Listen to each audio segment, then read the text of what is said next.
City and in the territory on West, there's just one way to handle the killers and the spoilers, and that's with a U.S. Marshal and the smell of Gunsmoke.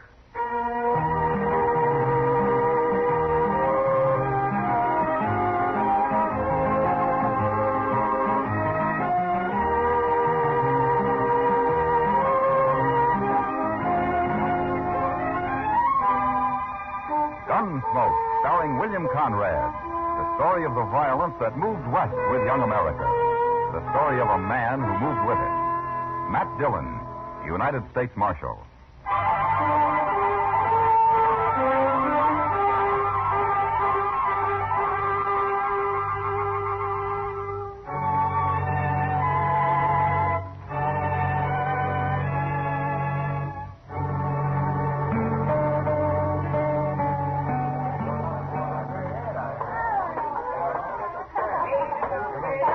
Good evening, Mr. Sabat. Oh, hello. Hello, Henry. Have a drink? No, thank you, sir. Well, what do you come into a saloon for if you ain't going to drink? No offense, Mr. Sabat. I just don't feel like a drink. Well, man's free to do what he feels like, Henry. Up to a point he is, sir. You're all alike, you Southerners. We keep our word. To men and to women. Now, is that what you're here for, to see I don't run off? No man's going to shame my sister, sir. Oh, what are you talking about? I'm going to marry her in 2 days. Yes, sir. You are. Now, look, Henry. We postponed the wedding last month because I had to go to Abilene on business. I run a big ranch. It takes a lot of hard work and time. And the ranch comes first. Can you get that through your head? I understand. I just hope for your sake you don't have to go anywhere this time. Polly wasn't proud having to call off the wedding last Well, month. suppose you leave that to me and Parley and keep your puppy nose out of this. I don't care for that remark, Mr. Sabat. Oh, no? Well, then let's see what a young Confederate gentleman does about something he don't care for. Go ahead. You're wearing a gun? You can't bluff me, sir. All right, hold it, you two. Oh. Get this little whippersnap off of my back, Marshal, before I shoot him. That's enough, Syberts. I don't want any fighting here. Especially between prospective brothers-in-law. You two ought to be ashamed of yourselves. Now, Henry, you go on. Get out of here, huh? Go drink someplace else tonight. I'm not drinking, Marshal. Now, you're still ahead. Get out anyway, huh? All right, sir. But don't you forget what I said, Mr. Sabat. Oh, those hot-headed Virginians. I don't know if I ought to marry into a family like that or not. Well, marrying's your problem, Syberts. Just don't kill any of them, that's all. Have a drink, Marshal. I got one at the table over there, thanks. Well, later, maybe. Maybe.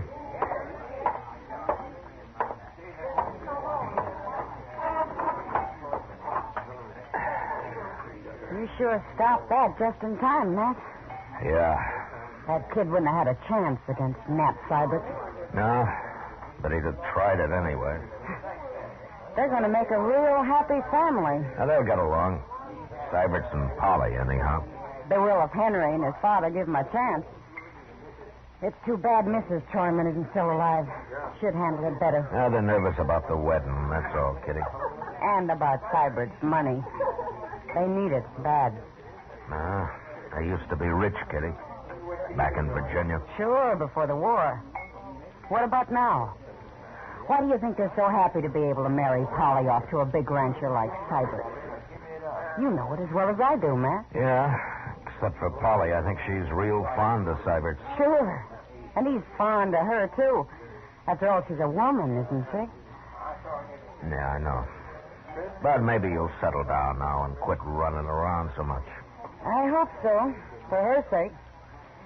When's the wedding, Matt? Day after tomorrow? Yeah, that's what they say. You're going, aren't you? Yeah, I suppose I'll go.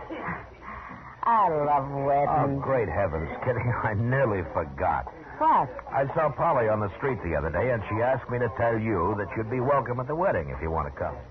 She did? Well, I've only met her at the store and around. Seems she likes you. Anyway, that's what she said. Well, gee, Matt. You think I should? Well, you were invited by the bride. I don't know why not. Well, maybe I better think it over. She's got enough trouble as it is. But anyway, I feel kind of good, her asking me. They're just people, Kitty. Like anybody else.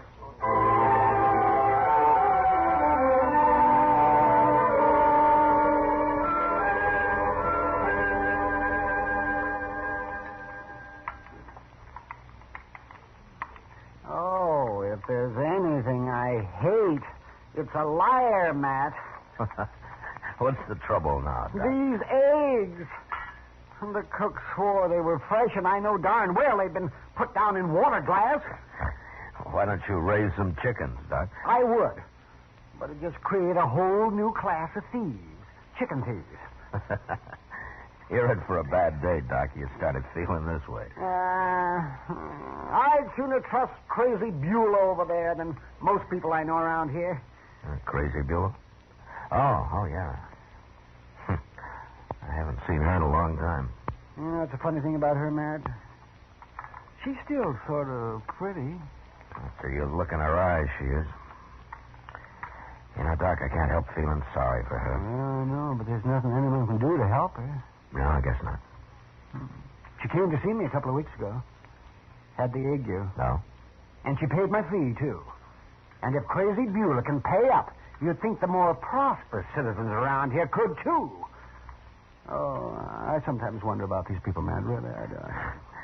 Maybe you charge too much, Doc. If I charged nothing, they'd still cheat me somehow. Good morning, Mr. Dillon. Chester. Hi, Doc. Chester. Hey, looky here at this. Read it. No? If Nat Syberts marries that Tryman girl, there'll be a killing. I'm warning the law to stop it before it's too late. Oh, there's no signature. Where'd you get this, Chester? It was under the office door when I opened up this morning. What do you make of it? Let me see it, Matt. Here, Doc. Oh, it's printed. Thought I might recognize the writing. Well, that's why you printed it, I guess. I see. I wouldn't want to be in Nat Sybert's boots. Young Henry is going to shoot him if he doesn't marry Polly. And here somebody is going to shoot him if he does. Well, all in all, it'll make for a lively tomorrow. Chester, I think we better talk to Syberts about this. Yes, sir. He's staying at the Dodge House till after the wedding. Yeah, I know. Well, so long, Doc, and be sure and have a pleasant day, huh? Oh, surely, Matt. So long.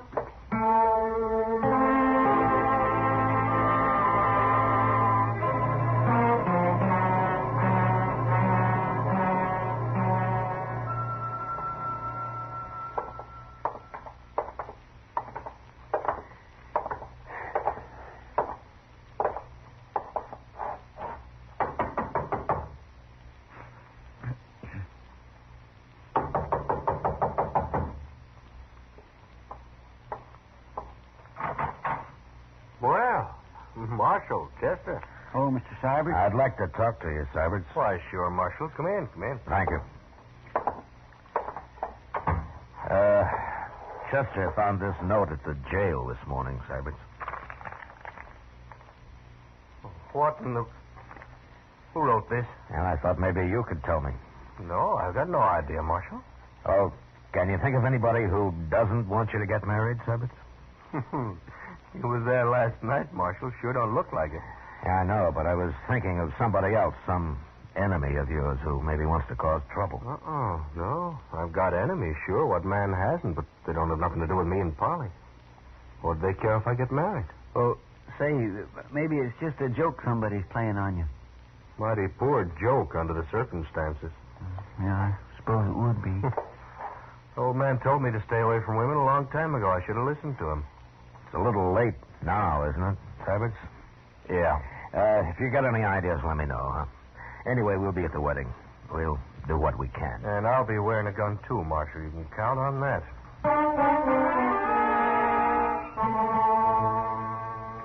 Nat Syberts was a little wild, maybe, and he had a reputation with the women, but at the same time, he'd worked hard, and everybody felt that once he settled down, he'd probably be as steady as the next man.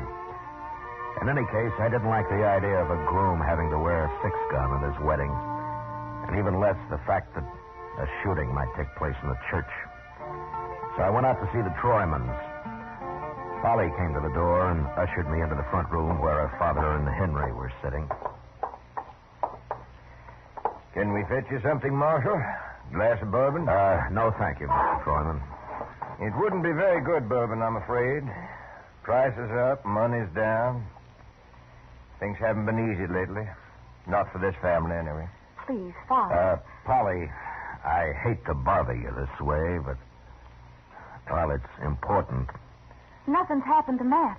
If he's run off, I'll... Quiet, Henry. Now let the marshal speak. No, he's all right, Polly. I just want to know if you can think of anybody who'd try to put a stop to the wedding tomorrow. Try to stop it? That's right, Henry. But, Marshal, I don't understand. Well, somebody's threatened to, Polly. I don't know who it could be, and neither does Nat Syberts. I talked to him about it, too. This is mighty strange, huh? It sure is. Is this true, Marshal? And it looks that way, Polly. But who'd not want us to get married?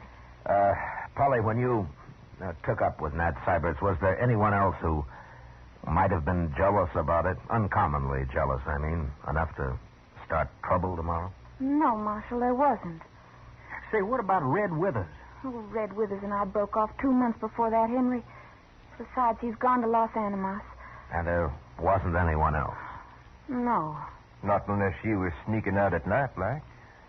Father, another word like that out of you and Little baby, Dad. Marshal, have you thought that maybe Nat Syberts himself might have started this? He didn't.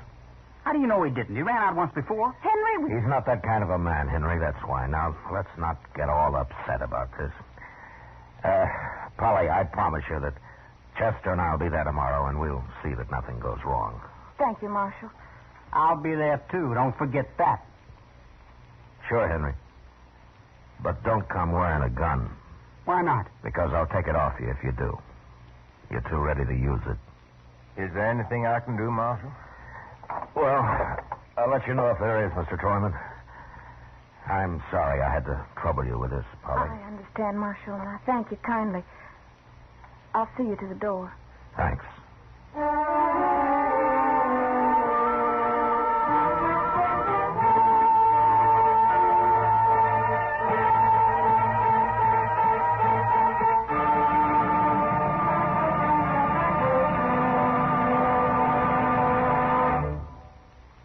Return for the second act of Gunsmoke in just a moment. But first, with the arrival of warm weather, people tend to forget their troubles and other people's troubles, too.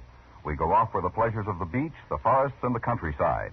By all means, let's get the most that life has to give. But let's keep the need of the Red Cross, the continuing need for blood, somewhere in our minds.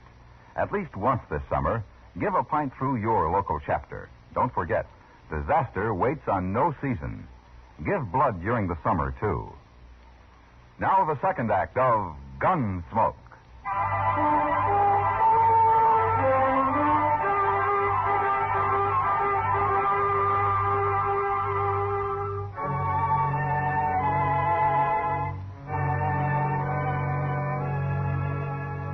The next day was the wedding day, and Chester and I waited outside the church till Polly and Nat Syberts had arrived.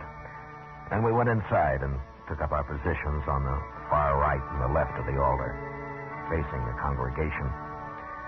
We were wearing our guns under our coats, and nobody seemed to take much notice of us. As soon as the ceremony began, I had a feeling that nothing would happen. And as it neared the end, I signaled to Chester, and we slipped quietly out to the church entrance.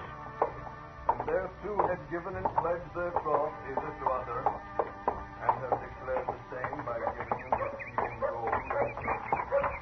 By joining his hands, I pronounce this. Oh, I could see in there was a lot of real friendly faces, Mr. Dillon. Yeah. And there's nobody outside here. That's Mr. Sybert's buggy right there, isn't it? Mm-hmm. He's driving Polly out to the ranch right after the ceremony, Chester. She didn't want a celebration of any kind. Well, it looks like there won't be any trouble after all. I sure hope not. On their wedding day and all.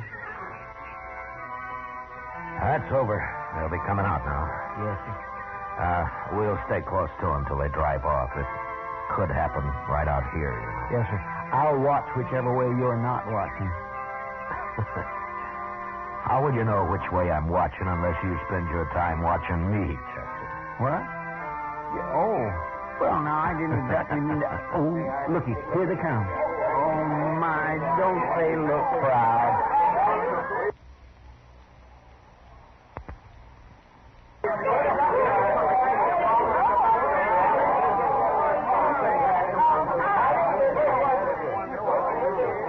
Marshal.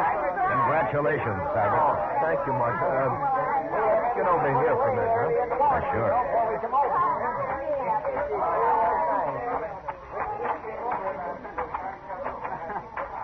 Well, I guess that warning wasn't much to worry about after all. It looks that way. You got nothing but friends here, as far as I can That see. sure unsettles a man, though, a note like that. I think you can forget about it now, Cybert. I'll forget it when I find out who wrote it, Marshal. Look, that's what I wanted to ask you.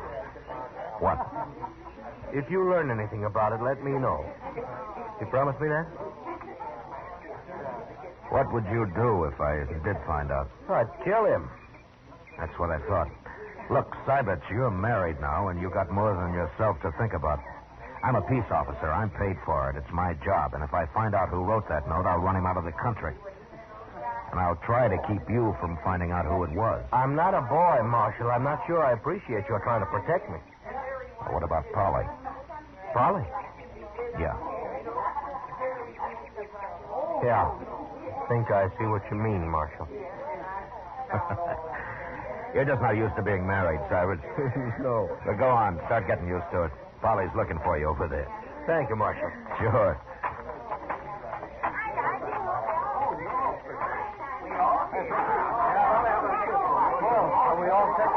Anything wrong, Mr. Dillon? Not a thing, Chester.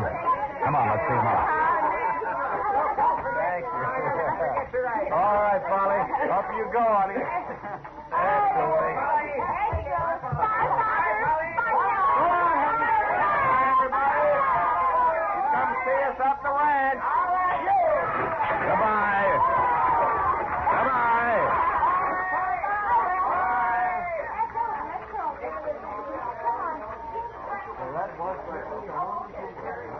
Oh, my goodness, Mr. Dillon. What, Chester? Oh, I'm just like an old woman at a wedding. You know, they ought to have more weddings here. Well, if you like him that much, Chester, why don't you do something about it? Well, what could I do? Get married. Huh? Me? Get married? Well, why not? Oh, now, Mr. Dillon, you know I can't do that. Why, I don't make enough money to keep body and soul together just for me, let alone a wife and a lot of kids and in-laws and all that. My goodness. Well, you could start with just a wife. Did you hear that? Yeah. It's down the road Cybert took. Come on, grab a horse. Anybody's horse, Chester. Pardon me.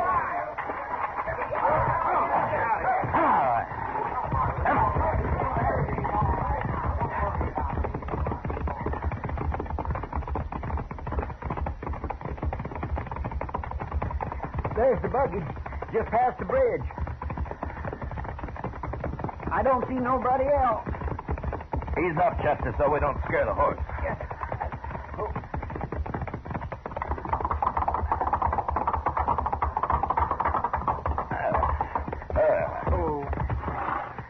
All right, take a look under the bridge, Chester. All right, sir.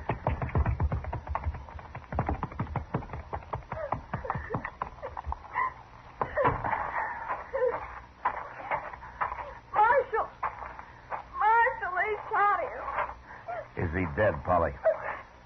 He's breathing. But I couldn't drive the horse back and hold him, too. Oh, Marshal, why did they do it? Who did it, Polly? How many were there? I don't know. I didn't see anybody. We were just driving across the bridge and they shot him. Nobody around, Mr. Dillon. How is he? Oh, please, Marshal, do something. He'll die. Chester, get in the buggy and drive back to docks, quick. Yes, sir. All right, just give me them lines, Polly. And tell everybody to stay in town. I don't want them messing up the tracks out here. Now, hurry. We'll be there before you know it, Polly. Hold him tight now.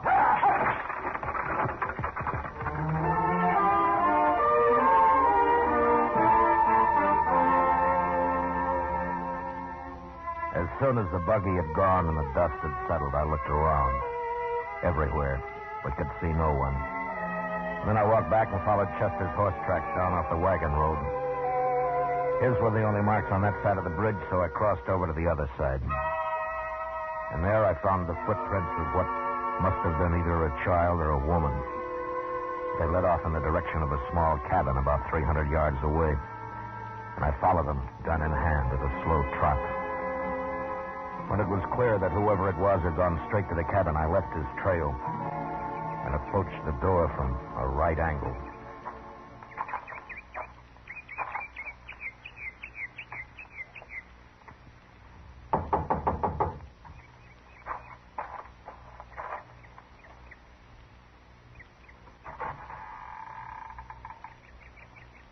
Why, there's nobody here. Hold it. Oh, you, Marshal. Beulah, come on outside, Beulah, quick. Now, who's in there? Tell me. Nobody, Marshal. Nobody now that I'm out here. You're trapped. Come out with your hands up. What are you yelling for, Marshal? There, I got my hands up. See? Get out of the way, Beulah. Get out of the way. Everybody that tells Crazy Beulah to get out of the way. That's what Nat said. Get out of the way, Crazy Beulah. Nat? But they won't say it no more. I fixed him. Beulah, what are you talking about? He wouldn't even look at me on the street after. Then he up and married that Troyman girl. You mean you, Charlie? I warned you, Marshal. I told you to stop it. I told you what happened. I told you. Why didn't you stop it? Why didn't you stop it? Beulah, take it easy now. You believe me, Marshal? What? Take a look in the cabin. By heaven, I will.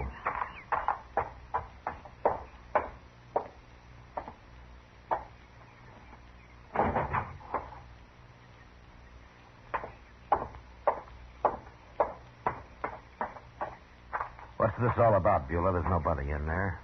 Smell my rifle. Oh, where is it? Right there by the door.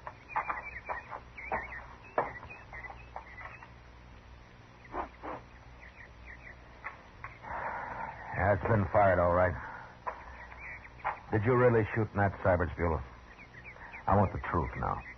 Said I would, didn't I? I hate him. But why? Why did you do it? Tell me. No. I won't tell you. I don't have to. Well, it's clear enough that you did it. All right, Beulah, get your things and let's go into town. I don't need nothing, Marshal. I got all dressed up and everything. See? See? Yeah. Yeah, you look fine. I feel better now, Marshal. Now that it's all over. He's dead. I feel a lot better.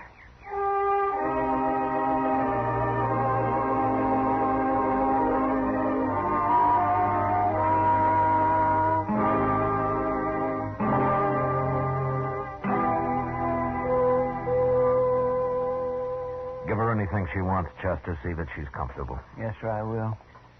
It sure beats all, though, don't it? Yeah. Well, I'm going up to Doc's. Maybe Syberts can talk now. Well, you better hurry. Parley will be back there in a minute. All right.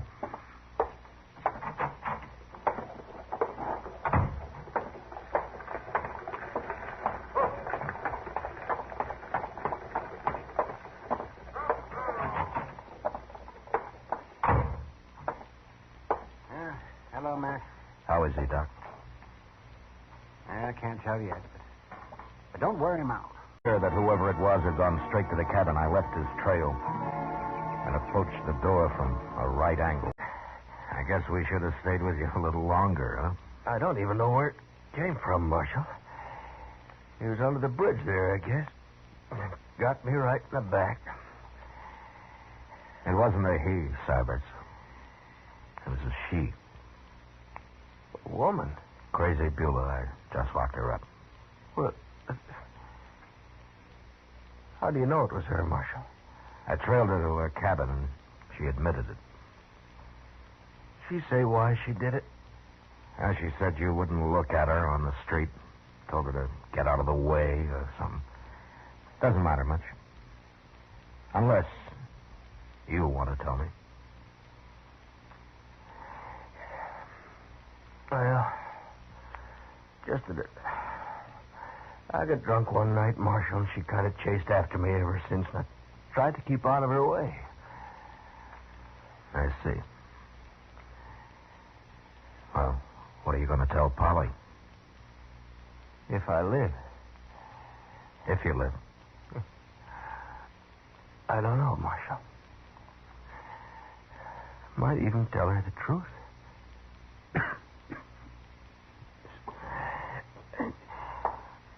All right, Matt. Now, that's enough. Now. Yeah, sure, Doc. So long, Sabbats. Bye, Marshal.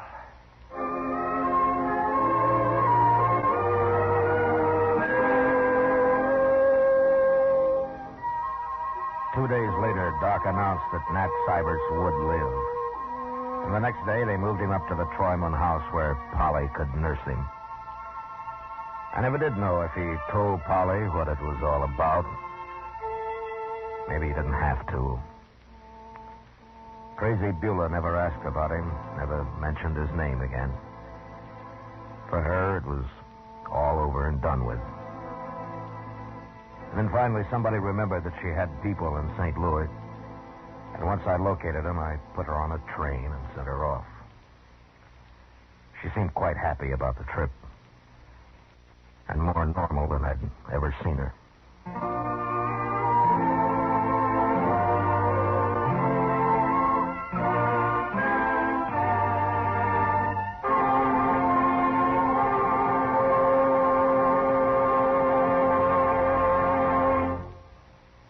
Gunsmoke, under the direction of Norman Macdonnell, stars William Conrad as Matt Dillon, U.S. Marshal.